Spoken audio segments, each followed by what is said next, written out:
Hi, this is Janet Fitch, and if it is noon on Wednesday, it is Writing Wednesday, where I answer your writing questions. And so feel free as we go along to put your questions in the comments. Um, and if you would like me to design a Writing Wednesday around your question, send me your question through my website, janetfitchwrites.com, and I can design a whole. Ready. All right, so here's our question for the day. A question from a writing teacher that I know quite well. So if you're listening, you know who you are. I was thinking about Writing Wednesday and reading. Have you ever done anything on why writers should read certain books? Certain books like Tender is the Night, which is I think the last good Fitzgerald. It's my favorite Fitzgerald. Books like Moby Dick. Writers need to read good stuff, right? I had a student last semester who was a lousy writer and said, well, I spent 2 hours writing and 2 hours thinking about what I've written, so I don't have time to read. Huh?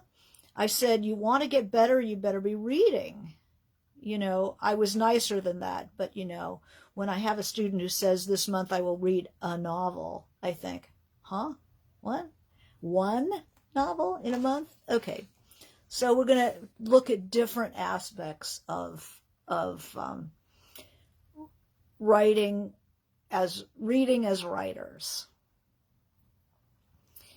I think sometimes that it's a time problem, that the emerging writer can't figure out how to put in the kind of time that it takes to actually read up to, where you're starting to move a lot of books through. Books pile up around here too. I just, they stick to me. I walk through a bookstore and it's just suddenly I'm covered with books, and then they start piling up. People send me books, and so how do I get moving on those books? I realized that I was never going to get down and really read enough of those books to get some movement in my house, unless I got a plan together. So here's what I did. I thought, how many books do I want to read in a year? And I said, I'd like to get through 2 books a week. And then I thought, okay, 2 books a week. How am I going to do that? I used to review books. So I had to review 6 to 8 books recommended, new and recommended books. You know how many books, and it was bi-monthly, I think, every 2 months. So it's like, how many books did I have to read to find 6 to 8 books that I would recommend? I mean, I was reading all the time.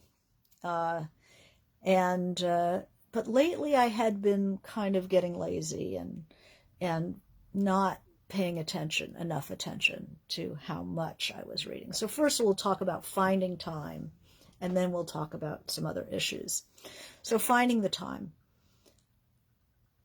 I put aside, when I was really starting to do this, I put aside, I figured I needed, like, how long to get 2 books a week?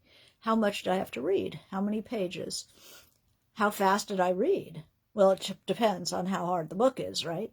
How dense, how hard, how poetic, So I timed myself. How many pages in 10 minutes do I read? And it varies from book to book. It's anywhere from 4 pages in 10 minutes to 10 pages, 12 pages in 10 minutes. Depends on the book. And then I thought, okay, at the rate of, say, 8 pages in 10 minutes, how many pages do I read in an hour? Well, multiply that by 6. Then how many pages do I need to read day to get through a book every 3 days or 4 days. That's how long I needed to read. So I realized that I needed about 90 minutes a day to get 2 books a week done. You don't have to do it all at once. You can read, but you have to make time. This is the time I read. And I'm somebody who gets up pretty early, so I would read in the morning instead of reading the paper. I would read in the morning, and I would do it in 10-minute increments. So say I was on page, I'm going to start on page for the day at page 78. So I write down 78 is where I'm starting, on page 78. Then I set this is annoying for people around you, but this is a very good thing if you're by yourself. You can do it on your phone. I usually use this kind of a timer, and I'd set 10 minutes. And then I would read like mad for 10 minutes. Ding! It goes off. Maybe I'm on page, 78. Say now I'm on page 87. So I've read 9 pages in 10 minutes. Then I set it again. I'm on page 87. I set my alarm, 10 minutes. Ding! Okay, I've read, and I'm on page 98. I've read 11 pages, like this. And I will go through and keep doing that. If I have an hour, I'll do it for an hour. And then I'll see how many pages I'm getting. Say I've gotten, an average of 10, 60 minutes, probably 60 pages.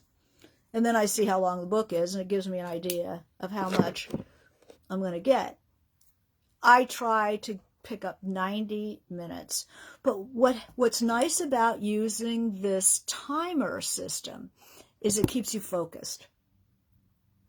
If at minute 7, you start to think, I wonder if somebody's emailed me, I wonder if somebody posted something on my Facebook, or whatever. Using the timer keeps you focused to the one activity you're supposed to be doing, which is reading. And it keeps you honest. You read until the timer goes off.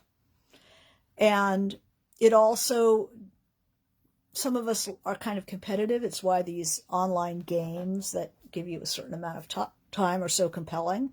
Because something about the human being, if we know we're moving against the clock, we focus more. If I have to get all the metro stops of Paris down in 20 minutes, I'm like, if I have no time constraint, I sometimes just lose interest in the game. So if you make this a game like that, where you're going to see how many pages you can get in 10 minutes, 10 minutes, 10 minutes, and see if you can push it. It keeps you from that.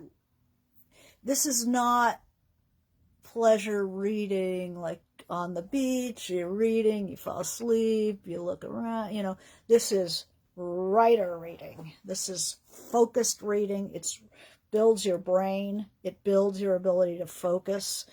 There's nothing like reading fiction to train the attention, train the focus. And this is how you do it, is you use that timer to keep you focused. And then Wendy says, are you annotating while you're reading, or do you go back later? That is a really good point. Okay, so that's the second part of this. First, I am just making progress. If there's something I want to say, I do write in my books. But if you don't write in your books, if you write in a notebook, then you can do all this in that notebook. And then just, if you have something you want to remember, just write it down really quick. That's, just write it down really quick, or give a sentence a little check, that's particularly good, so you can find it later. But so you'll read your hour or your hour and a half or whatever, Then the second part of reading like a writer is annotation, as Wendy just brought up. You, as a writer, you are interested in how books are affecting your writing. So it's a little bit different than a book report. You know, a book report, your review for Goodreads, I do that all the time. Anybody who wants to go on my Goodreads, I have like 600 reviews because I always write them up after I finish a book. I'm kind of compulsive that way. But annotations are different. You put them in your journal, and it's how is it affecting your writing. I can write, you know, I'm finding this book maddening. I don't like the absence of sense impressions. It's full of cliches. You know, sometimes you just stop reading it right there. But, you know, is it affecting your writing? Is it making you want to write more? Is it making you want to write? Is it depressing? I mean, sometimes you'll read stuff that is so good that it keeps you from writing. It's just too good. And as a writer, you want to put those aside because it's dampening your process. But there are books that there's no nutrition to them at all. It's like, has anybody really enjoyed a book and turn, and you get to the end and it's like, oh, well, that was done. That didn't mean anything. That was just eating a bag of Doritos, you know. Sometimes you can learn from books like that. I'm very partial to these Robert Galbraith books, you know, the J.K. Rowling mystery persona. And they are wonderful page turners, but you finish them and it's like, yeah, whatever. But it's like, how does that affect my writing? That's what the annotation is for. How is it affecting my writing? She writes really good in scene. She's a very accomplished writer. Really good description, you know, very accomplished. She handles a lot of subplot, which I find really interesting about her work.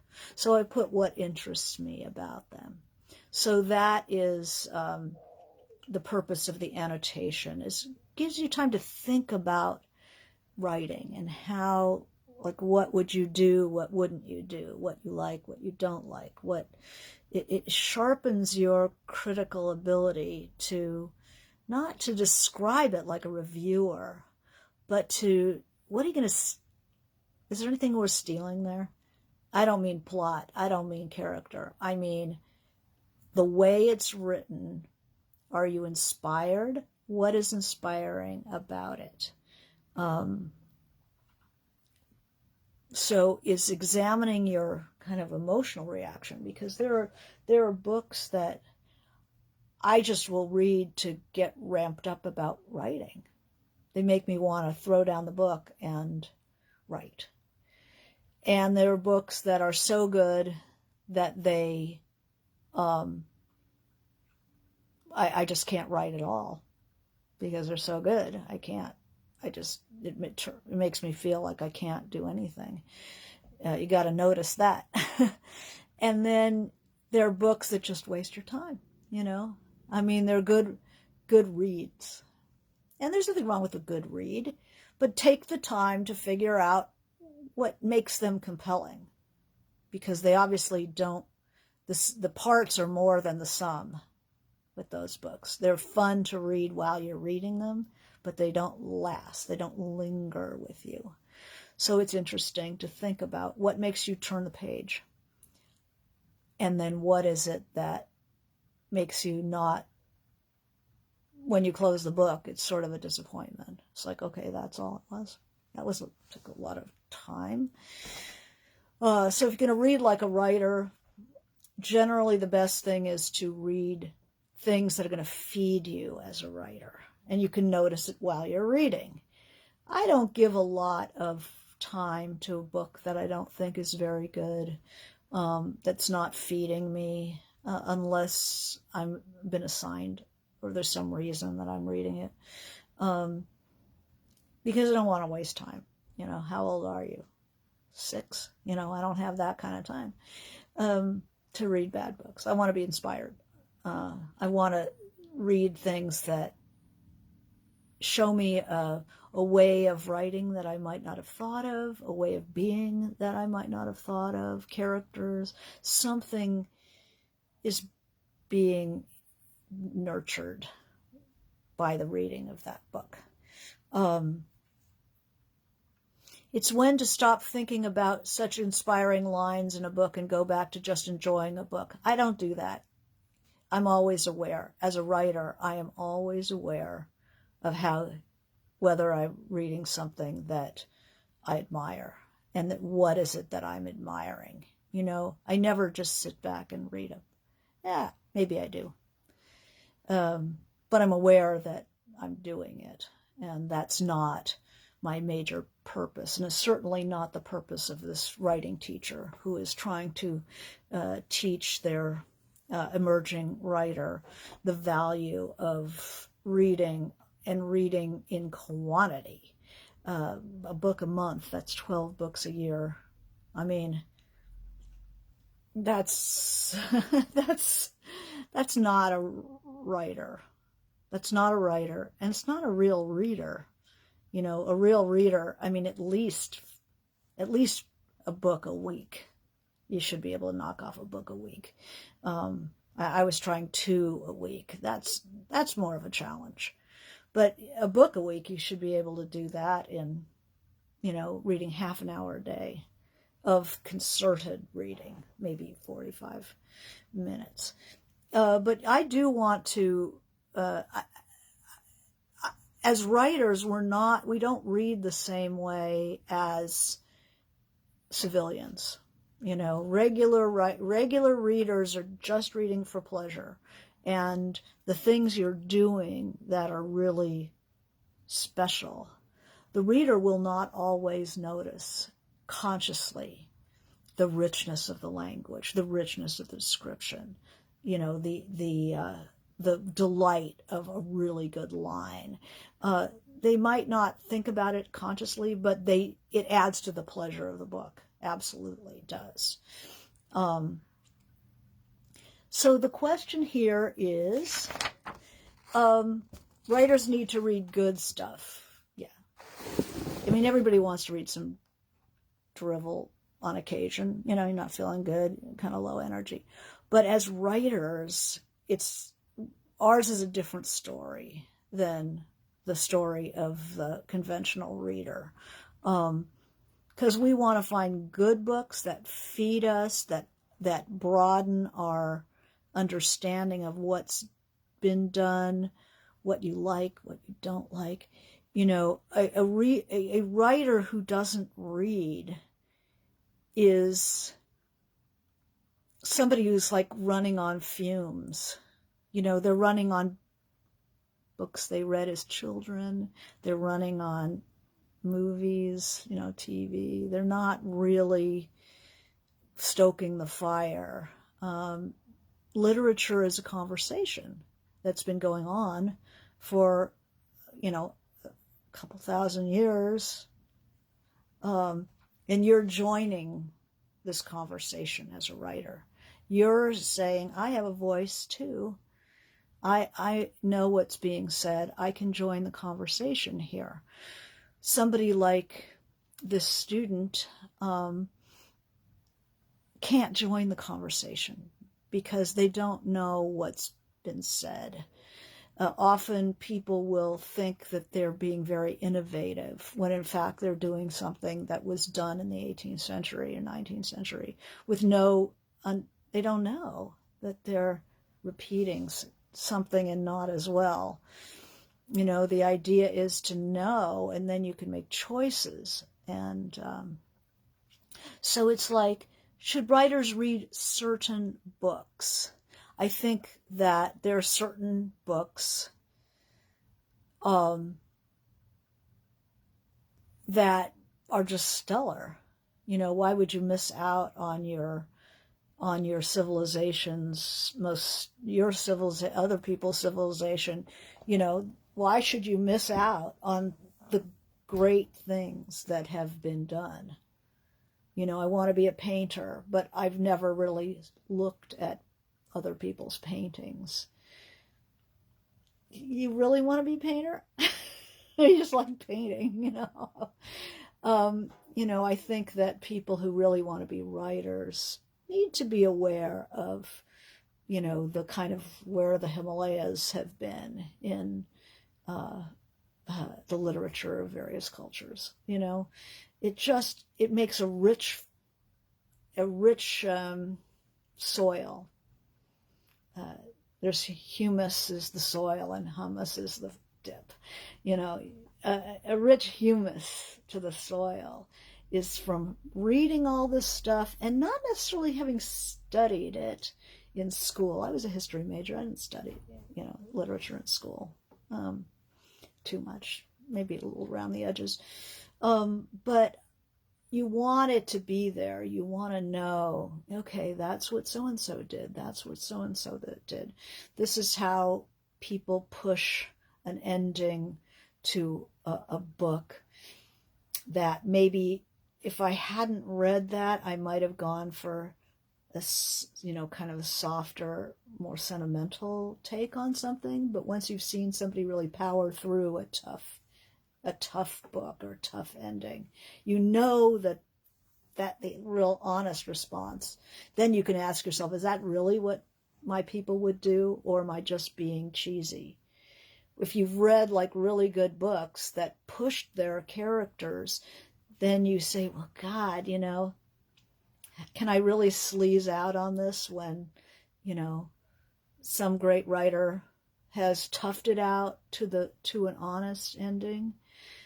Don't I owe it to the reader to do that as well? They inspire you. Their honesty, their you know, seriousness, or their comic view, or whatever it is.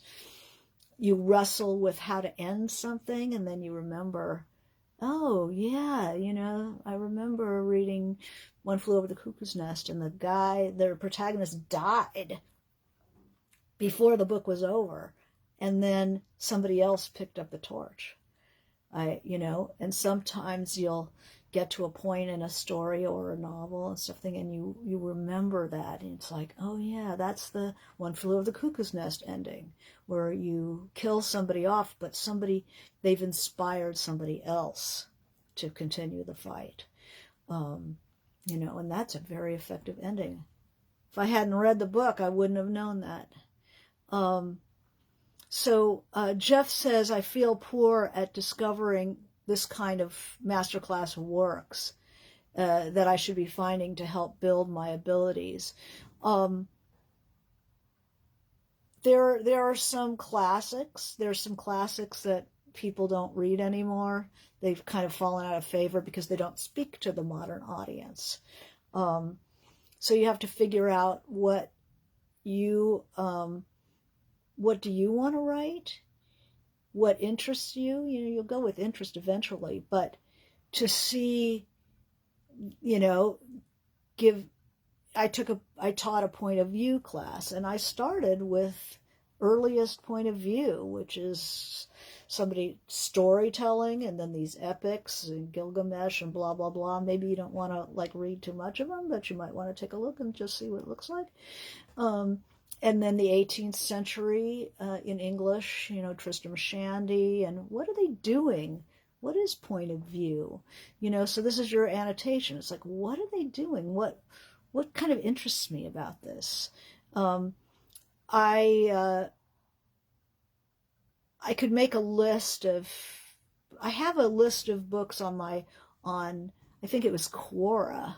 If anybody does Quora, I have a whole set of questions and answers on Quora that I think I have a list of what I think people might, you know, what novels, they asked me what novels should people read, and you know, that's so personal, but it's a good to have somewhat of an overview. I mean, look at who the major writers are. and then take a look and see if you're interested in reading them. I mean, everybody can press their favorite books on you. It's a danger often for contemporary writers, us, to read too much contemporary fiction, like of the moment, last 2 years, 5 years. You also want to have a good foundation, as many of the writers you're reading do. Have you read Dickens? You don't have to read all of it. Read something. Read some Dickens. Read Oliver Twist. Read books you've heard of. Read a little Faulkner. Read a little Fitzgerald. Just kind of start covering the waterfront, especially for those of us who didn't do literature in college. I didn't, but I took humanities, so we got to look at Thomas Mann and Nietzsche, Camus. So you can plan a little lesson plan, or I'm sure you can look up on the internet just like, 100 top classics. You look at Plato, you go, I don't think so. You look at Oedipus Rex. Oh, well, I might read that. You look at Gilgamesh, you go, I don't think so. You look at Don Quixote. I mean, I tried to read Don Quixote years ago, and it didn't appeal to me. But now, as a writer, I was teaching this class in point of view, and suddenly I was very interested in Don Quixote, because it was a parody of an earlier style of romanticized, chivalrous, the knight errant, as the hero, and Cervantes has this guy who's like gonna fight with a windmill, and really impractical, really like, object of fun. And having a knight as the object of fun was a big deal in the 15th, 16th century.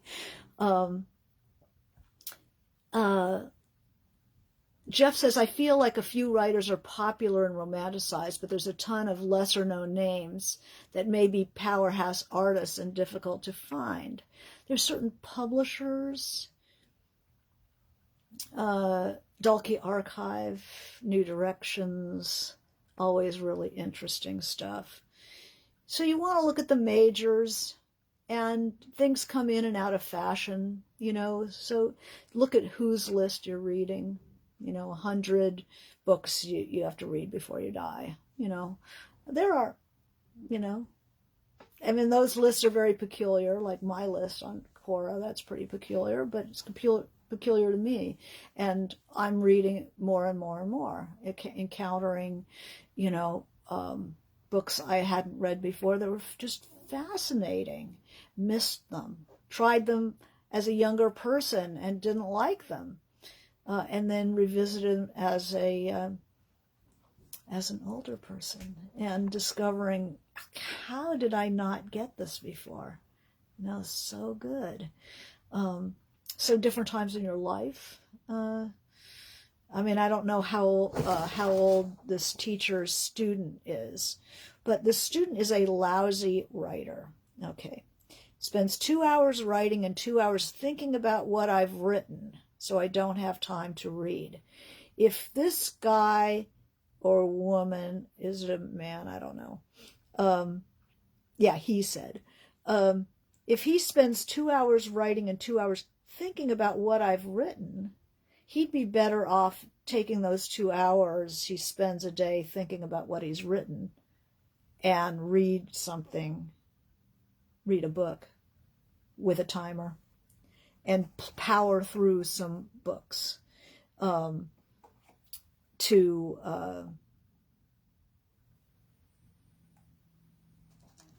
sometimes it's just to see what can be done. If you think you're writing well, oh, that was really good. Boy, I made a really great scene, and you're reading Nabokov. And it's like, oh. I didn't work as hard as that. My sentences aren't like swinging from the chandelier like that. Maybe they never will, but it challenges me to be more inventive, more descriptive, find better verbs. Do something with a sentence, not just a story, but really write the sentence. But that's a kind of an intermediate writing problem. This sounds like a beginner writing problem where the student doesn't read and is a bad writer, which doesn't mean that reading great books that you're going to be a good writer. There's some intermediate steps.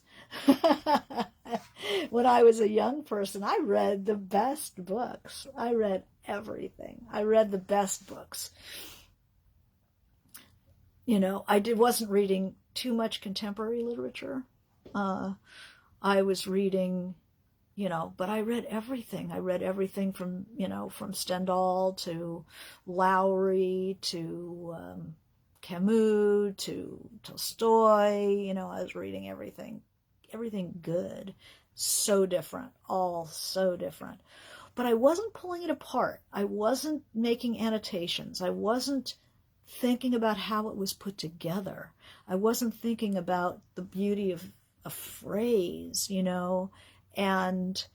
or finding the right verb or finding a right language. I didn't know how to describe anything. Speaking of writing from the senses, I didn't know how to describe anything, but I loved the descriptions that I was reading. But because I'm kind of late to the party, it took me a while to remember, see, you have to try that, do some exercises, play with that. That's good, try to do that. Hannah says it might be useful to check out various attempts at great books programs that have tried to capture the classics. Just go online and see what the syllabus is. You don't have to take the class if you're not in college anymore. You can just borrow the reading list and start knocking off some of the books. But good to know what's the rhythm of those books? What is the point of view? What is the take? Is there a critique of society? Is there comedy? What is the effect of reading? Something came up. Being in a book club has helped my reading, says Romnick. Being in a book club it depends on the club, because some clubs like to read books that aren't very demanding. They're thinking more of having a pleasant evening with a glass of wine, frankly, and they're reading a lot of bestsellers. Writers, we're looking for something to hone our minds on, a new idea, a new way of expressing thought in language. I'm in a book group where we gathered to read books that we were all afraid to read by ourselves, hard books. And we've taken a year to read certain books. We don't meet every month, we meet every 3 months or 4 months, something like that. But reading books that you need other people, because it's like, what the hell did I just read? I don't even get it, But I remember getting one of those books where it was just like, what? Why am I reading 500 pages of the contents of a Parisian apartment house? This is so just inexplicable. I don't get it. But I read all 500 pages of it because I knew we'd be talking about it. And then everybody kind of jumped on the guy whose suggestion it was. And he lectured on it. And it was brilliant. It was brilliant. I would never have read that book. Life, a User's Manual by George Perec. Never would have read that on my own. And the depth of thought and what was really going on in that book were astonishing. How just by listing the contents of rooms at a Parisian apartment house, the big, those big 5-story things, you see who lives on the top floor, who lives on the bottom floor, who, even like who's still angry at who for collaborating with the Nazis, all this stuff came out in terms of the objects in the apartment house. It was amazing. The book was stunning. So I urge you to get out as writers, to try to get out of the pot boilers, try to get out of the pot boilers, try to get out of the, the book club books. I mean, I'm gonna, I don't want to out myself that way because I didn't write my book. I tried to write my book, the book club book, to be as solid and rigorous as I possibly could. But there's a lot of soft stuff out there. And just notice, is the language good? Is the description good? Is it tightly written? Is there not just a lot of blah, blah, blah in the dialogue? But getting that, even just getting your concentration up so that you can read a couple of books a week, even one book a week, but a couple of books is at least a challenge. And make time. That was the thing. I think this guy who said I spend 2 hours a day writing and 2 hours thinking about what I've written.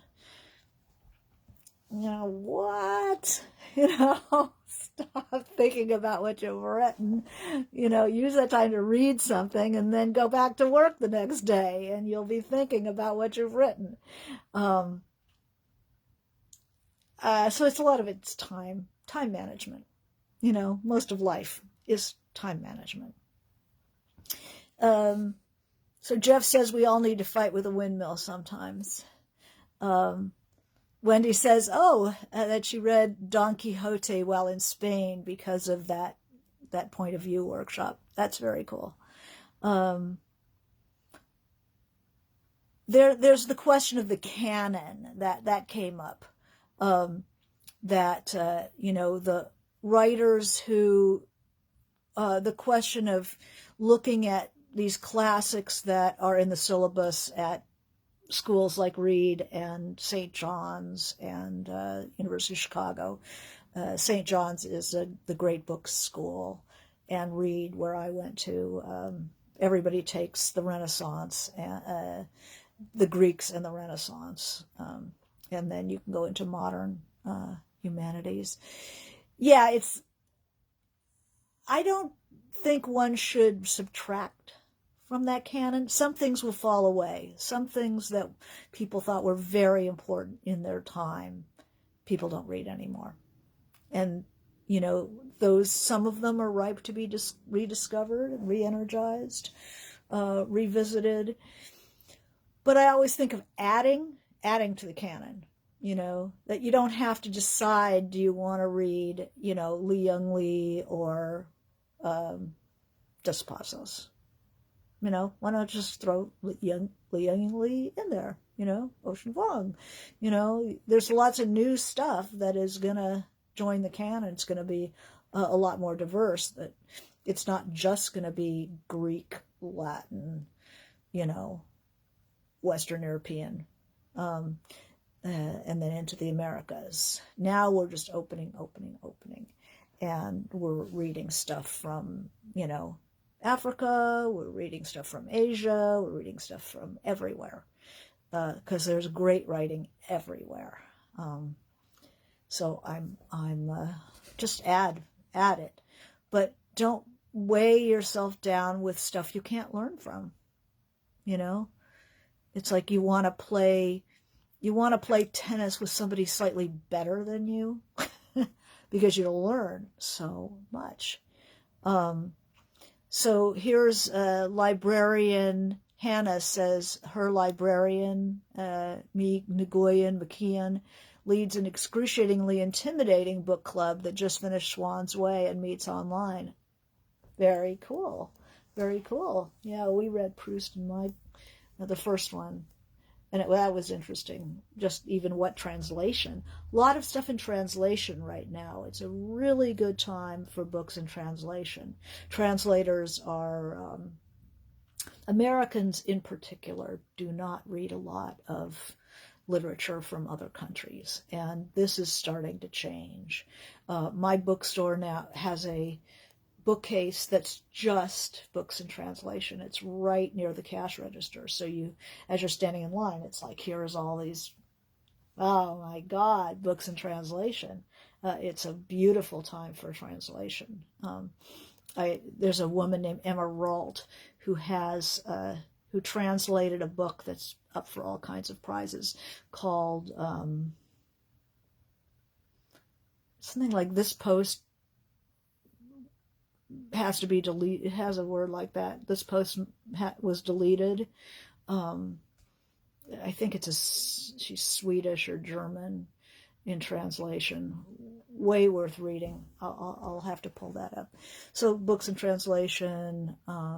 Just watch out for books that just aren't very challenging, that are fun, sort of what you'd call a vacation read, which is what most people read all the time. But as writers, you're not going to get much. You're not going to learn much because you're as good as they are. You want to play with people that are a little better than you, so you can get some, insight. And also to always have great literature coming into your eyes, or if you listen on headphones, always into the best language should be audio, because you don't want junk in your head coming straight through your ears like that. You want it to be, good sentences, really beautiful language. So they don't have to be long books. Yeah, Gravity's Rainbow. The book club that Hannah was talking about is all St. John's College alums. Lots of translations returned to the original French. So if you want to, Hannah, if you want to come back after we're done and put some of that book list, just cut and paste, pop it into comments. It looks like people would be very interested in the books you've read. To see what. Read To the Lighthouse and think about how it's put together. That's a challenge that maybe Barbara's student might not have been able to, doesn't need to be challenged on that level. He just needs to realize that he is not that brilliant. I mean, the best writers have to be somewhat, there's this humility when you know that it's like being the best student at your high school, the best, person in your high school, or, and then this happened to somebody in my family, who I know very well, who was the very best student in his school. He just thought he was cock of the walk, I'll tell you. And then he got into Stanford. And then he discovered that everybody was as smart as he was. And he had you can't believe the crisis when you realize that, oh my God, there are people out there who are as smart as me. And some of them are smarter. And they've all been national merit, first chair, violinist, star, ballerina, it's like they're all like that. So it's good to have a little bit of humility and realize that and accept that there are people better than you. How could there not be? I'm no genius. I'm a good writer, and what the difference between me and some people, perhaps, is that I am fiercely ambitious. And I'm always, always, always trying to get better. Always. Always learning, always reading, always wanting that input. It's not, I'm not satisfied writing something that doesn't, I'm just always waiting for the angels to sing. And you have to prepare for that. You have to practice. You have to work. You have to read. You have to see it in somebody else's work. You're reading some book and it's just like, oh my God, oh my God, oh my God, they're doing it, they're doing it, they're doing it. That excitement. I don't know how you would generate that excitement if you didn't read. I don't know how this guy writes 2 hours a day without reading. Is he just lost in his fantasy world and, just so into being in that world? Well, writing is more than just the story. Writing is writing. It's language. And without reading, how would you... It's very easy to con yourself in thinking that you're doing it when you're not doing it. You have to really be, honesty is what writing is about. And being able to stand reading stuff that's really good is part of it.